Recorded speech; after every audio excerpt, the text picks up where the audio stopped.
সুচিকিৎসা ও পুনর্বাসনের দাবিতে ঢাকার পঙ্গু হাসপাতালের সামনে সড়ক অবরোধ করে রাখা বিক্ষোভকারীরা সরকারের অন্তত 4 উপদেষ্টা না আসা পর্যন্ত কর্মসূচি চালিয়ে যাওয়ার ঘোষণা দিয়েছেন। বুধবার রাতে হাসপাতালে ফিরে না গিয়ে আহতরা শ্যামলী আগারগাঁও সড়কে অবস্থান করার সিদ্ধান্তে অটল থাকেন। এমন প্রেক্ষাপটে পুলিশের পাশাপাশি সেনাবাহিনীর সদস্যরাও সেখানে মোতায়েন করা হয়।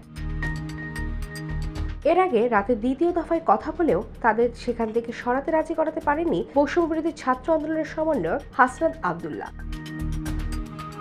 কোটা সংস্কার ও আওয়ামী লীগ সরকার পতনের সময় আন্দোলনে আহত এসব ব্যক্তিদের দাবি সমন্বয়ক থেকে অন্তর্বর্তী সরকারের উপদেষ্টার দায়িত্ব নেওয়া নাহিদ ইসলাম ও আসিফ মাহমুদ সচিব হইয়া স্বাস্থ্য উপদেষ্টা নূরজাহান বেগম ও সমাজ কল্যাণ উপদেষ্টা সারমিন এস মুর্শিদকে সেখানে আসতে হবে।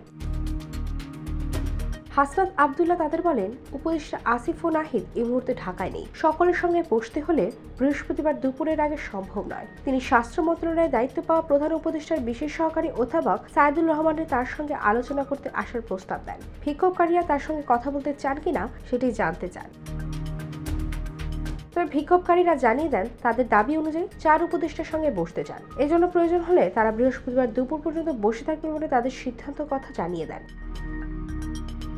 তখন হাসনাত আব্দুল্লাহ বলেন, তারা যেই সিদ্ধান্ত নেন তারা কিন্তু তাদের পাশে আছে। তারা কিন্তু সরকারের অংশ না, তারা তাদের ভাই। সার্জিসের ডেঙ্গু হয়েছে, সেই কারণে সে আসতে পারেনি। অন্য যারা আছেন তারা কিন্তু এসেছেন।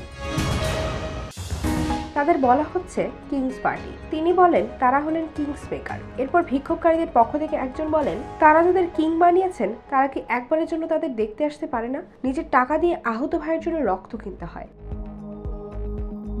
গুরুতর অসুস্থ একজনের কথা তুলে ওই বিক্ষোভকারী বলেন, তাদের এক ভাই এখনো আইসিইউতে চিকিৎসাধীন। বিদেশি ডাক্তাররা এসে তার অপারেশন করেছিল। এখন বলা হচ্ছে বিদেশি ডাক্তারদের অবহেলায় তার হাত কেটে ফেলতে হবে। তার অবস্থা খুবই খারাপ। এসবের সুরাহা চান তারা। দিনে জুলাই আগস্টে বৈষম্যবিরোধী ছাত্র আন্দোলনে আহতদের দেখতে পঙ্গু হাসপাতালে যান স্বাস্থ্য উপদেষ্টা নূরজাহান বেগম। হাসপাতাল পরিদর্শন শেষে আসার সময় সব আহতদের দেখতে না যাওয়ায় তিনি বিক্ষোভের মুখে পড়েন। তারা উপদেষ্টার গাড়ি আটকে দেন।